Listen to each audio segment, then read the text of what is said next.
네, 이 시간에는 하나님의 기준으로라는 제목을 가지고 함께 말씀을 나누도록 하겠습니다. 고린도전서 9장 24절의 말씀을 보면 사도 바울이 이렇게 얘기하고 있습니다. 운동장에서 다름질하는 자들이 다 달릴지라도 오직 상을 받는 사람은 한 사람인 줄을 너희가 알지 못하느냐. 너희도 상을 받도록 이와 같이 다름질하라.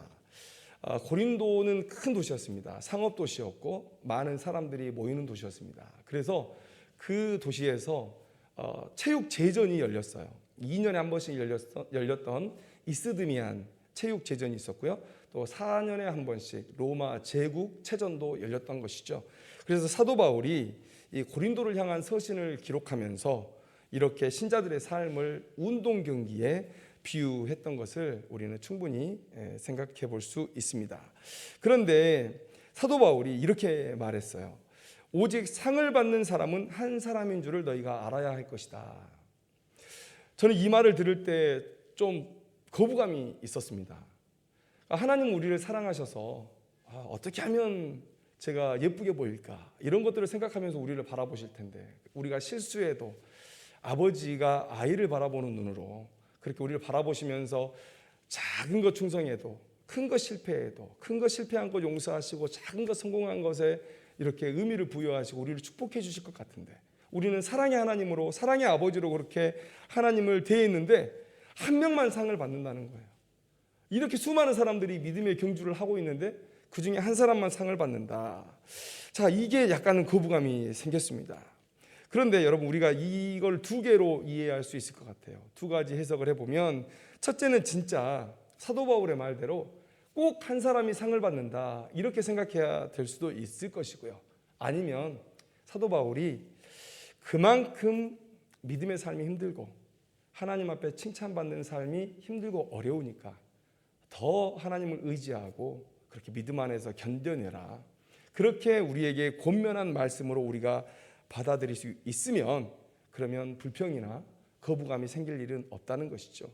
하나님은 우리에게 많은 상을 주실 것입니다. 제가 말씀드린 대로 철없는 아이를 대하는 아버지의 눈빛으로 우리를 바라보시면서 어떻게 하면 쟤를 좀 예쁘게 보고 어떻게 하면 쟤를 좀 상을 줄 수 있을까.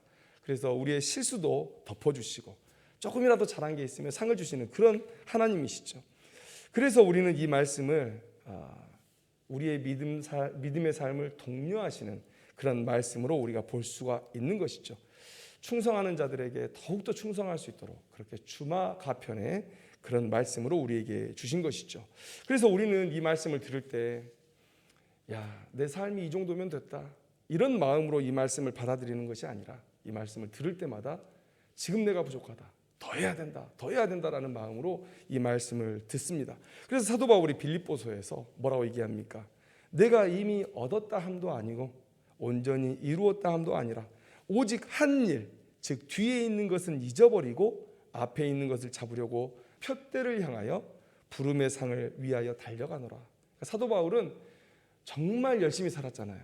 하나님 앞에 내세울 게 그래도 조금은 있었던 사람인데 그거 다 잊어버리겠다는 거예요. 내가 과거에 하나님 앞에 칭찬받을 일, 상급으로 쌓았던 일들 그거 다 잊어버린다. 나 이제 처음 출발하는 것처럼 매일의 순간에 그렇게 달려갈 일만 생각한다라고 얘기하는 거예요. 그래서 바울의 이 말씀을 바로 이해하는 사람들은 절대 내 삶에 안주하거나 내 믿음의 수준에 교만할 수 없다는 것이죠. 그런데 저는 이 시대의 사람들이 이 당연한 말씀을 왜곡해서 받아들이고 있지 않느냐. 머리로는 바로 해석할지 모르겠지만 삶에서 드러나는 우리의 삶은 이 말씀을 왜곡하여 사는 삶의 모습들이 나타나고 있다는 거예요. 자신이 그 상을 받을 한 사람이라고 생각하는 것 같아요. 주변과 자신을 비교합니다. 이 세상과 자신을 비교합니다. 그래서 사도 바울이 말하는 이 상 받을 한 사람이 바로 나로구나 라고 생각하는 거예요. 그래서 자신의 현재의 모습에 만족하고 그렇게 안주하는 사람들이 보인다는 거예요. 하나님 앞에 교만한 사람들이 보인다는 거예요. 여러분 이해가 잘 안 되실 거예요. 아니 얼마나 교만하길래 사도 바울이 상 한 사람 받는다고 했는데 그 사람을 자기라고 생각할 수가 있느냐. 그런데 그렇게밖에 생각할 수 없는 이유들이 있어요. 왜냐? 여러분 왜 신앙의 연수가 늘어나면 늘어날수록 신자들의 모습 속에서 왜 생기 없는 매너리즘에 빠진 그런 신자들의 모습들이 더 나타나는가? 왜 후배들에게 믿음의 본을 보여줄 모습들은 나타나지 않는가? 여러분, 이게 말이 돼요? 제가 여러분들에게 종종 말씀드리지만 하나님이 없다면 그 하나님 없음을 가장 잘 증명하고 있는 사람들이 목회자들이고 믿음 생활 더 많이 한 사람들이다라는 말씀을 드렸어요. 여러분, 매 순간 기도하고 매 순간 하나님의 말씀을 묵상하고 그 말씀대로 살려고 노력하고 성도들을 그런 말씀으로 가르치는 사람들이잖아요. 그냥 하나님의 거룩한 그 온기 안에서 살아가는 사람들이 목회자들 아닙니까? 물론 성도님들도 하나님께서 그렇게 인도하고 계시지만, 그러나 더 의도적으로 말씀을 가까이 하고 말씀대로 살려고 하잖아요. 그런데 왜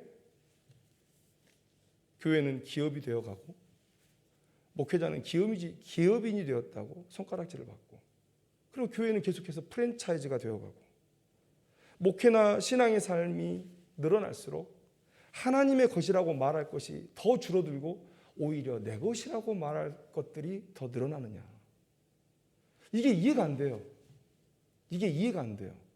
제가 이 말씀을 해석하면서도 야, 그 한 사람이 나라고 생각할 사람이 있겠어 설마? 그렇게 생각이 돼요. 그런데 우리의 삶을 돌아보니까, 저의 삶을 돌아보니까 이 삶도 똑같이 이해가 안 되더라. 그러면 이렇게 상 받을 사람이 나라고 안주해버리고 하나님 앞에 교만한 우리의 모습이 이 모습이 아니냐. 그러면 해석이 되는 거예요. 슬픈 현실이죠. 여러분, 우리의 외식을 걷어내야 됩니다. 신자들의 외식을 걷어내야 돼요. 우리가 매번 얘기하는 거 있잖아요. 하나님 앞에 교만할 수 없죠. 잠언 16장 18절의 말씀을 따라서 교만은 패방의 선봉이라는 얘기를 우리는 너무나 잘 알고 있어요. 그래서 여러분, 우리는 생각으로, 삶으로 이 교만에서 멀어지려고 얘기합니다. 그런데 그게 우리의 입에 그친다면, 외식적인 행동에 그친다면 어떻게 해요?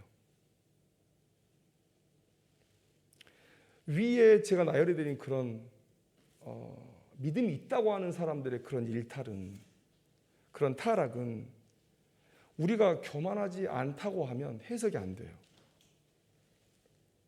왜 신앙의 연수가 많아 하나님에 대한 지식이 더 많은 자들이 하나님을 더 두려워하지 않느냐? 이게 해석이 안 된단 말이에요. 그러면 우리가 진짜 바울이 말한 그 상받을 한 사람을 이미 나로 상정해 놓고 그렇게 믿음 생활하고 있는 거 아니냐? 사도 바울은 안주하지 말아라, 더 믿음을 경주해라 라고 우리에게 주신 말씀이지만, 우리는 이미 상받을 한 사람을 나로 정해놓고 이제 됐다, 안주해버리는 거예요. 이 삶에 눌러 앉아버리는 거예요. 퍼져버리는 거예요. 여러분, 오늘 이 호세아서의 본문의 말씀은 우리에게 혹시 그런 생각을 하고 있다면 우리에게 정말로 두려운 말씀으로 다가오는 그런 말씀입니다. 오늘 호세아서의 말씀을 한번 함께 나누도록 하겠습니다. 여러분, 우리가 이 호세아서의 말씀을 북이스라엘을 향한 경고의 말씀이다라고 듣습니다. 이 예언의 대상이, 주로 듣는 대상이 북이스라엘 사람들이에요. 그런데 오늘 본문에 보면 남유다에 대한 책망의 말씀이 기록되어 있는데 더 가혹하게 기록되어 있다. 여러분, 14절의 말씀을 보면 내가 에브라임에게는 사자 같고 그런데 유다 족속에게는 젊은 사자 같다, 이렇게 말씀하고 있어요. 젊은 사자, 지칠 줄 모르고 맹렬하죠. 심판을 내리시는 하나님이 내가 북이스라엘에게는 그냥 사자인데 남유다에게는 내가 젊은 사자다라고 얘기하는 것은 남유다에게 벌할 것이 더 많다는 거예요. 여러분, 왜 북이스라엘에게 경고하시는 이 말씀 속에서 왜 남유다를 향한 심판의 말씀이 기록되어 있을까? 여러분, 열왕기하 16장을 이 본문은 배경으로 하고 있습니다. 이 열왕기하 16장에 어떤 사건이 벌어지고 있냐면, 자, 열왕기하 16장 1절의 말씀을 보면 북이스라엘의 왕이 베가일 때 남유다에는 아하스라는 왕이 있었는데, 그때 북이스라엘의 베가 왕이 그 요단강 우편에 있는 아람 왕국과 손을 잡아서 남유다를 치러 옵니다. 남유다를 치러 오는데, 그래서 본문 8절의 말씀을 보면 이런 기록이 있죠. 너희가 기브아에서 뿔나파를 불며 라마에서 나파를 불며 베다웬에서 외치기를 베냐민아 내 뒤를 쫓는다 할지어다. 그러니까 여기서 말하는 기브아, 그 다음에 라마, 베다웬, 베다웬은 베델을 얘기하는 것입니다. 그러니까 이 세 도시는 북이스라엘의 도시예요. 그곳에서 뿔나파를 불었다, 나파를 불었다, 소리내어 외쳤다라고 얘기하는 건 뭐냐면, 자 우리 전쟁하러 가자 이 얘기예요. 나팔 불고 전쟁하러 가거든요, 이스라엘 백성들은. 그런데 누구를 치러 갑니까? 베냐민아 내 뒤를 쫓는다. 베냐민은 유다 지파와 함께 남유다를 구성하는 그 두 지파 중에 하나였어요. 그러니까 남유다를 지금 공격하러 가는 것을 얘기하는 것이죠. 그래서 이 베가 왕과 아람 왕 함께 연합해서 지금 남유다를 공격해 오고 있다는 거예요. 그런데 공격을 받았을 때 이 남유다가 어떻게 했냐? 이게 바로 이 남유다 왕 아하스의 죄악인데요. 뭐라고 했냐면, 이 남유다가 남쪽에 있고 그 다음에 그 위에 북이스라엘과 오른쪽에 아람이 있습니다. 그리고 그 위에 큰 제국으로 아수르가 있어요. 그러니까 이 두 나라가 나를 공격할 때 그 뒤에서 대제국인 아수르가 이들을 공격해주면 이들이 나를 향한 그 활시위를 돌리겠구나라는 생각을 하는 거예요. 그래서 아수르에게 왕궁의 모든 은금을 뜯어다가 바쳤는데 또 뭘 갖다 바쳤냐면 성전의 은금을 또 다 뜯어다 바칩니다. 하나님을 믿지 않는다는 얘기예요. 여러분, 하나님을 믿는 사람이 어찌 하나님의 성전에, 하나님의 임재가 있는 그 성전의 것을 다 뜯어냅니까? 아하스의 마음 가운데 하나님 안 계시다는 얘기예요. 하나님 필요 없다는 얘기예요. 그래서 성전의 은금을 다 뜯어가지고 아수르에게 갖다 바치고 우리 좀 살려주세요라고 하는 거예요. 그런데 그때 아수르가 진짜 남유다를 돕습니다. 그래서 아람을 치고, 아람은 그래서 그때에 멸망을 해요. 아예 역사에서 사라져 버립니다. 그리고 북이스라엘을 또 공격해요. 그래서 북이스라엘이 남유다를 치다가 다시 올라갑니다. 그런데 남유다가 그 상황에서 무슨 짓을 하냐면 북이스라엘이 연약한 그 틈을 타서 북이스라엘로 공격해서 올라가는 거예요. 10절 말씀에 이렇게 기록되어 있습니다. 유다 지도자들은 경계표를 옮기는 자 같으니, 이런 표현이 있어요. 자, 이 경계표는 예전 번역으로 하면 지계표라고 그랬어요. 지계표. 그러니까 땅의 경계를 나타내는 돌이라는 거예요. 돌. 여러분 다 아시다시피 이스라엘 백성들의 땅은 이스라엘 백성들의 것이 아니죠. 소유는 하나님의 것이 돼 하나님께서 이스라엘 백성들에게 살라고 이스라엘이 가나안을 정복할 때 그 지파대로, 그 가문대로 인구수를 따라서 나눠주신 거예요. 그런데 여러분 다 아시다시피 50년에 한 번씩 돌아오는 희년에 그 땅을 완전히 리셋을 하게 되죠. 내가 흉년이 들어서 땅을 팔았든지 갑자기 어려운 일이 당해서 땅을 팔아서 남에게 종으로 살더라도 희년이 되면 땅을 돌려받고 다시 완전히 리셋되는 것입니다. 왜요? 이스라엘 백성들에게는 이 땅은 하나님 거라는 그런 생각이 있는 것이고, 내 잘못으로 내가 가난할 수는 있어요. 내가 노력해서 내가 부자일 수는 있지만 그 부유함이, 그 가난함이 다음 세대에게 전달되어서 다음 세대가 이유 없이 가난해서도 안 되고 이유 없이 부유해서도 안 되는 거예요. 그들은 같은 출발선을 가지고 출발해야 돼. 이게 하나님의 뜻이거든요. 그래서 그들은 항상 엄히 명령을 받는 게 뭐냐면 지계표를 옮기지 말라는 거예요. 왜요? 그 지계표가 나중에 희년이 되었을 때에 땅을 리셋할 때 기준이 되는 거예요. 그런데 이거 내 땅이라고 해서 이거를 집어가지고 내 땅 좀 더 넓은 쪽으로, 상대방의 밭 쪽으로 더 밀어놓는다든지 이런 일을 절대 하면 안 되는 것이거든요. 그런데 오늘 하나님께서 이 단어를 사용하셔서 북이스라엘을 책망하시는 거예요. 유다 지도자들은 경계표를 옮기는 자 같으니, 이렇게 얘기하고 있어요. 그러니까 하나님께서 남유다가 북이스라엘을 공격하는 것을 그렇게 탐탁히 여기지 않았다는 거예요. 하나님의 뜻이 아니었다라는 거예요. 아하스가 인간적인 욕심에 지금 북이스라엘을 공격하고 있다라는 거예요. 여러분, 우리가 그 경기를 하면 항상 1등이 있죠. 2등이 있습니다. 올림픽 경기를 하면 기록 경기라면, 겨루기 종목이라면 무조건 1등이 나오게 돼 있죠. 한쪽이 쓰러지니까. 그런데 기록 경기를 하면 육상에서는 잘 나오지 않아요. 왜냐하면 1000분의 1초까지 그걸 재니까 잘 나오지 않지만, 도쿄 올림픽에서 무슨 일이 있었냐면 그 높이 뛰기 할 때 공동 1등이 나왔어요. 그 높이까지 뛰고 그 다음 높이를 뛰어야 되는데 다 실패하는 거예요. 3차 시기까지. 그래서 공동 1등이 나왔습니다. 그래서 여러분, 우리가 생각할 때 우리는 믿음의 삶을 살면서 내 주변 사람과 나를 비교하고 이 시대와 나를 비교하면서 우리는 내가 그나마 낫지라는 생각을 해요. 내가 그나마 낫지. 내가 쟤보단 나. 이 악한 세상을 봐. 이 악한 세상보다는 내가 나. 이렇게 생각을 해요.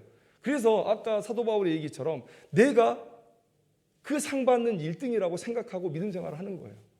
그런데 여러분, 그거 아십니까? 음악 콩쿨 같은 거 하잖아요. 그러면 1등 없는 2등이 있습니다. 여러분, 음악가적인 기준에서 내가 심사위원으로 콩쿨에 참석을 했는데 이 대회에 참석한 사람 중에는 이 사람이 제일 잘하는 건 맞아요. 그런데 이 대회의 네임밸류라든지 내 음악적인 수준에 비해 볼 때 이 사람에게 1등을 주기는 마음이 안 가는 거예요. 그러면 심사위원들끼리 얘기를 해서 1등 없는 2등을 주곤 합니다. 그러니까 그 대회 때는 제일 잘했는데 다른 대회 때의 그 1등과는 수준이 떨어진다라는 것이죠. 여러분, 1등 없는 2등이 있는 거예요. 오늘 상황이 바로 그러합니다. 여러분, 우리가 생각할 때 북이스라엘이 남유다를 공격해 내려왔어요. 북이스라엘이 물질적으로 번영했어요. 야, 북이스라엘 잘 되는데? 많은 사람들이 생각할 때, 야, 북이스라엘 사람들 하나님으로부터 복을 받았구나. 북이스라엘이라는 나라 하나님으로부터 복을 받았구나. 남유다 저거 못하니까 북이스라엘에게 공격을 받지. 성전 가지고 있으면 뭐해? 레위인들, 제사장들 있으면 뭐해? 이렇게 생각하겠죠. 그런데 이제 남유다가 아수르의 도움을 받아서 북이스라엘 공격할 때, 그러면 사람들은 이렇게 생각해야 됩니까? 야, 남유다 그래도 하나님 열심히 섬기더니 복 받아가지고 그 공격 물리치고 다시 역공을 펼치는 거 봐. 야, 대단하지 않아? 이렇게 생각하겠죠. 그런데 오늘 하나님께서 뭐라고 하세요? 둘 다 못됐다라는 거예요. 둘 다 안 된다라는 거예요. 둘 다 안 된다. 여러분, 아람과 동맹을 맺고 남유다를 치는 것, 여러분, 하나님께서 이거 원하지 않으셨어요. 하나님은 선지자를 보내서 북이스라엘에게 계속해서 회개하라고 말씀하셨어요. 자, 남유다의 행동은 바릅니까? 성전에 있는 은금 다 벗겨가지고 하나님 제쳐두고 아수르에게 도움을 청하고 아수르의 도움으로 회복되니까 바로 북이스라엘, 형제의 나라 북이스라엘을 치는 이 남유다 옳습니까? 하나님이 아니라고 얘기하잖아요.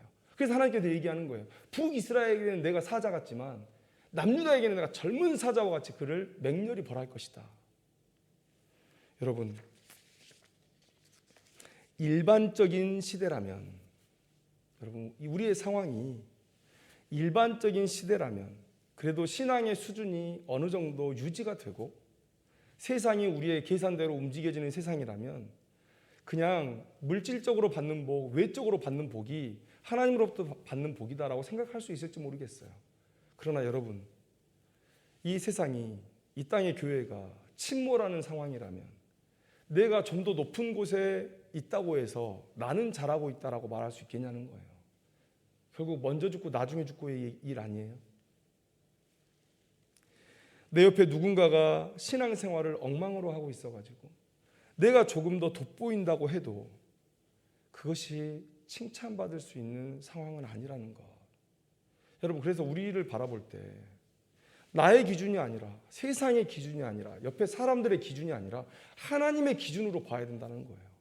하나님의 기준으로 볼 때 북이스라엘은 하나님 앞에 심판받아야 될 죄악된 나라였습니다. 남유다의 모습을 봤을 때도 하나님의 기준으로 봤을 때는 심판받아야 될, 더 심판받아야 될 죄악된 나라였다는 거예요.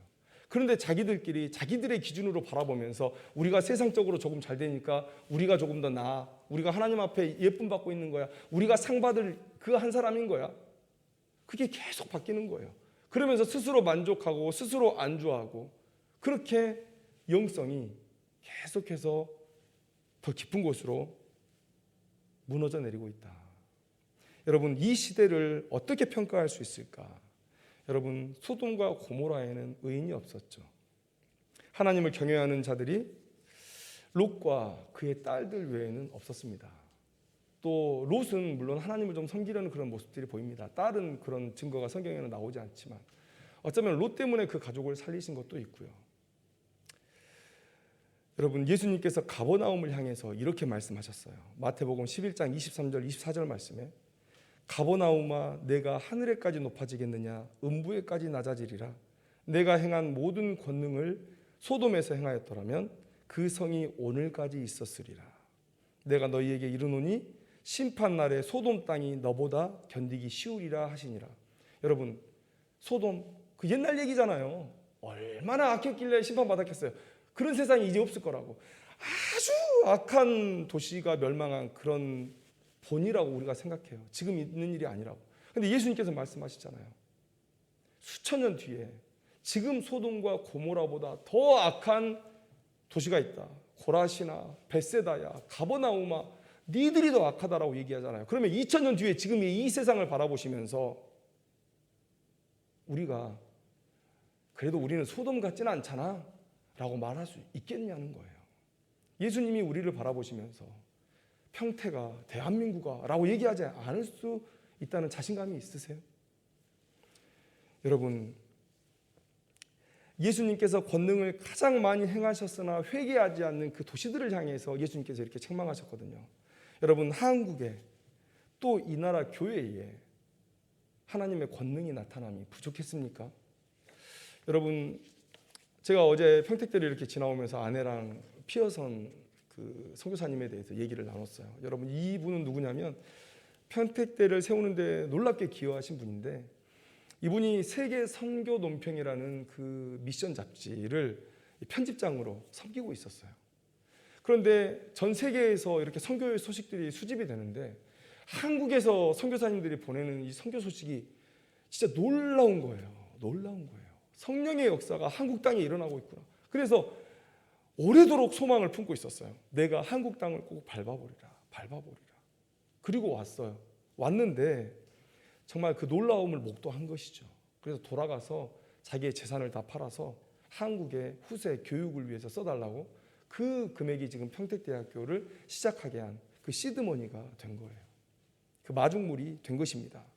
여러분, 세계 선교의 소식을 총괄하는 그 편집장이 객관적으로 한국에서의 부흥이 놀랍다고 인정을 한 거예요. 여러분, 한국 땅이 얼마나 하나님께 복을 받았습니까? 전 세계가 인정하는 바잖아요. 미국 다음으로 선교사를 많이 보내는 나라. 여러분, 이런 축복이 어디 있습니까? 한국 땅에. 여러분, 한강의 기적. 여러분, 전 세계가 놀라죠. 여러분, 전쟁으로 초토화가 된 나라였습니다. 아직까지 남북으로 갈라져 있어요. 그래서 외국 자본이 이 우리나라에 들어오려고 하면 이 북한이라는 이 리스크를 항상 안고 들어와야 돼요. 여러분, 그 핸디캡을 안고 사업을 하는데도요. 여러분, 얼마 전에 로켓을 쏘았어요. 세계 7번째로 1톤 이상의 로켓을 쏘아 올린 세계 7번째 나라가 됐다는 거예요. 불과 70년 전에 전쟁으로 온 나라가 초토화가 됐습니다. 그 이전에는요, 일제 식민지로 또 구한말 때부터 그 역사가 계속해서 자주 국가로 살 수도 없었고, 여러분, 그 거의 한 100여 년을 그렇게 이 나라가 세상에서 빛을 보지 못하고 살았는데, 이 70년 사이에 모든 세계를 따돌리고 이렇게 전 세계에서 이제 리더십을 가진 국가로 우뚝 섰습니다. 우리는 당연히 하나님의 은혜라고 얘기해요. 저는 100% 믿습니다. 하나님께서 이 땅을 준비하셨다. 이 나라 백성들을 준비하셨다. 그래서 하나님께서 물질의 복도 주시고 이렇게 복음의 일을 위해서 다 주신 거예요. 우리에게 영성도 주시고 물질도 주셔서 세계에 나가서 선교할 수 있는 나라로. 얼마나 하나님께서 이 말세 때에 우리를 쓰고 싶으셨는지, 얼마나 진짜 이렇게 폭포수처럼 이 나라에 부어주셨거든요. 그런데 여러분, 이 나라의 교회, 또 이 나라의 사회를 한번 돌아보세요.